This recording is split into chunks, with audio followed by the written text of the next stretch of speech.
What's Happening Hoke show is filmed before a live audience and is brought to you by Rockfish Motor Speedway, the Rock of Hoke, Nunboys.com, and GPS Photography and Video, GPS Photo and Video. What's Happening Hoke? We're back. And again, I went through a little quick on those school open houses, but they're in your Echo paper, your News Journal paper, so check it out. The 19th and the 20th are your 2 days, so you don't want to miss that.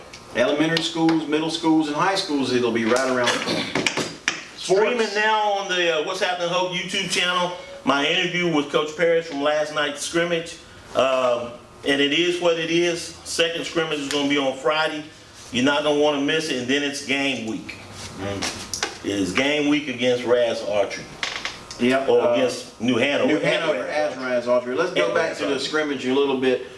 Overall, obviously, this is scrimmage number one of the season. First game where you're hitting somebody else on another team, right? And so everybody has to keep that in the back of your mind, because some of these kids may not have ever hit anybody until that day. You know what I'm saying? Unless they hit on hit day. Well, they've hit somebody.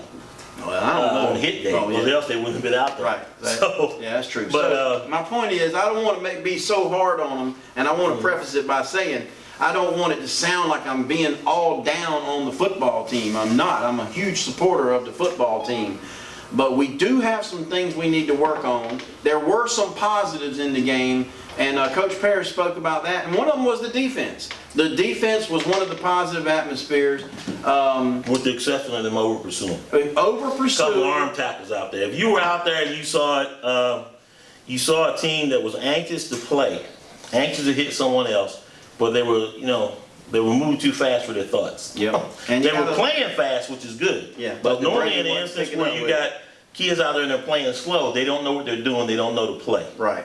But these guys were playing fast, they were swarming to the ball, which was good. Now it's just to clean up the little stuff with the over pursuit, the arm tackling, they'll be fine. The only two things that I saw that really stood out was how they lost contain on the edges. You're always talking about containment when you talk about those linemen and linebackers. A couple of times they were, like you said, coming in and over pursuing, and the guy was getting out on the edge. The other thing I saw was when their runner was coming this way, when he would cut back and use those back cut lanes, he was getting a lot of yardage. Yeah. Now, I don't know if you protect that from the safety or how that works. How does that work? Well, the biggest thing about that is leverage him to the sideline. Let the sideline be your 12th guy. Whether they're going outside, use the sideline, take him on out of bounds. At the same time, don't over pursue. Be under control. Break down on the ball, which is what Coach Parrish was talking about.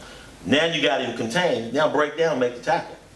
Well, I mean, if he does get loose there in the middle and starts cutting back against the grain, it just seemed like there was a lot of open space for him. The thing about it, they got to not over pursue. If you over pursue, that's the biggest thing that a running back has: the cutback lane and of course the stiff arm. What about offense? Offense is very offense. We have 10 plays on the scrimmage, 10 plays at a time. 5 of those plays, legal procedure. First 4 were legal practice. Well, first scrimmage. First 4 was a legal procedure. They did like one play, and then they had a legal procedure again. The coach talked about what was happening. You had the defense that were making their calls, and they was causing them to jump off sides. Something that they had not practiced, something they're going to clean up. And a lot of it was just anxious to get the play started. And then typically what happens is your offensive linemen, they will jump, because they're so anxious to get into their block. The guy snapping the ball, because we use a shotgun, he's so anxious to get the ball snapped and get into his block that they jump. And that's typically of a first game, typically of a first scrimmage game. And you'll probably see it next week in that first week throughout the league, throughout everybody's playing, is the legal procedure. A little sloppy. The legal procedure will be the most called play that night. Also, one of the things that I picked up on, and first of all, the video you did was great. It looked sharp. The center quarterback exchange. Again, it's timing. It's a new center, new quarterback. Right. But we have just got to make sure that those 2 areas are cleaned up. And I know Parrish is talking about it. He's probably hollering at him right now, talking about timing and all this, that, and the other. The only other thing that really stood out to me was Jacob Rushing did really well. The number 16, the receiver, I don't think it was Brandon Smith, but it was another guy. He impressed me a lot there as well. He was on the right side of our offense. David Knox. Is that him? He's the one that had a twisted ankle. And then we had a lot of, when we ran some hitch plays and some we call it when they sweep through, the handling of the ball there too. KJ Thorpe, that backup QB, he's hard to bring down. He to me, he looked difficult to bring down on the video. The one that started last night? The second quarterback? Yeah.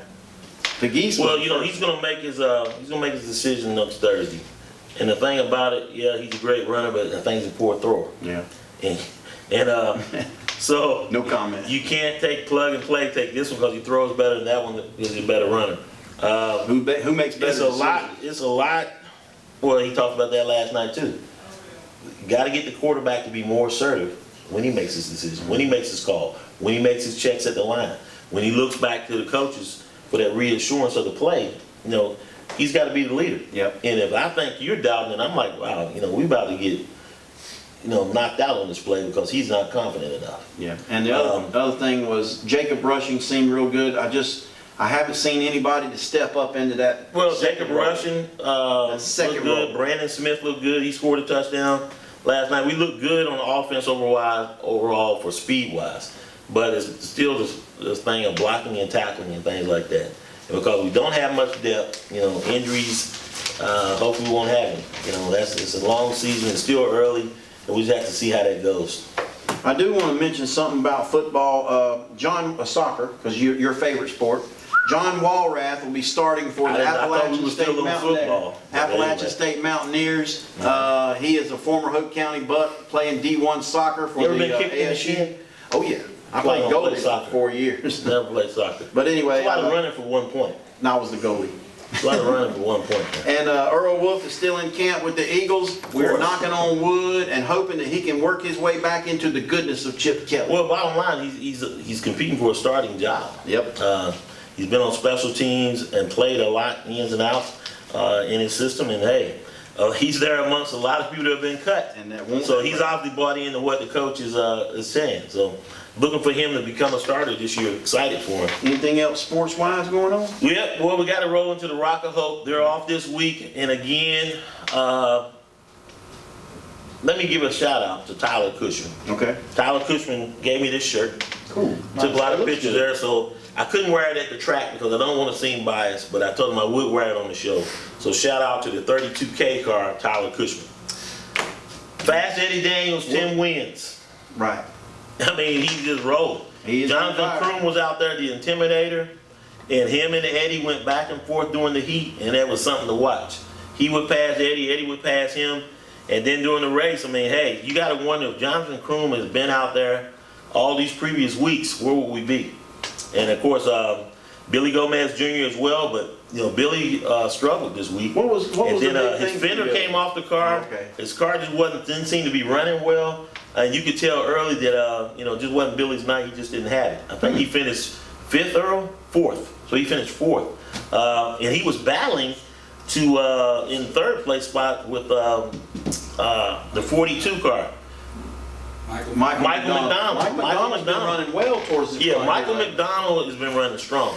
And you gotta, sooner or later, we talked about it last week, who's gonna step up to challenge Billy Gomez Jr. and Fast Eddie? Michael McDonald, Jonathan Kroom, Brad Ford, David Kellogg. I mean, the sky's the limit. Something's gonna happen. We got roughly 10 weeks left, and I'm gonna be anxious to see how Billy does. As he comes back, and of course Fast Eddie. Looks like Tim Nye got the win in the 600. He's got 5 wins overall. Tim Nye is starting to separate himself in the 600. We're calling his name a lot. He calls the Rock of Hoke his home track now. He drives 3 hours down from Mooresville. Good job, Tim. And then of course, of note, Matthew and Mark Jones in the 270 and the 600. Those guys are right there in points. Yeah, Mark Jones got the win. Mark Jones in the 270. Dale Trogdon. Matt Jones in the 270 is leading. Stan Caster. Dale Trogdon is 2. And who's the Stan Caster fellow? Is he new? Stan Caster. Is he a new fellow? In what? Is he new, Larry? Yeah, what division though? Stan Caster in the 270s. Yeah, because he's not on the points. Yeah, so he's a new guy. So hey, that means you got new drivers coming out in August. That's a good thing. The thing about it, the one guy that came down from Leesburg, Andrew Bryce, came all the way down from Leesburg, Virginia. And just quickly looking at the points, Levi Brown did not run well at all. Did not place. Eric Cardona got his first win. But Levi Brown's up in points with 222. Kimberly Oxendine is in second. Chester Beeman still leading in points in the pro karts. Josh Gomez is 2. Shout out to Josh Gomez. Hope he's doing well with his eye surgery, as well as Ben McCall. Ben McCall had surgery. Tough time for him in the 270 race. Led for 19 laps. His chain broke. And when the chain breaks, I mean, you're done, you're out. So, but he's at Duke Children's Hospital, so shout out to Ben McCall. And Chester Beeman, congratulations on your win. Oh yeah, Chester Beeman, 270 Matt Jones, Andrew Yoko's third, Dale Trogdon's 2. I mean, with 10 weeks left to go in the season, and they come back next week, which is the MODLITE, it's going to be something to see. So you're going to have 5 races next week. Pro Mini, Pro Kart, Mini Pro, 270, 600, Legends, and the MODLITE. I can't wait. So when we come back, we got a special guest. We're going to talk about the MODLITE race. It's coming up on the 22nd. 22nd of August, next Thursday, next Saturday, right after the game on Friday night, which is Rock of Hoke night as well. So we'll be right back, and we're going to talk to the special guest.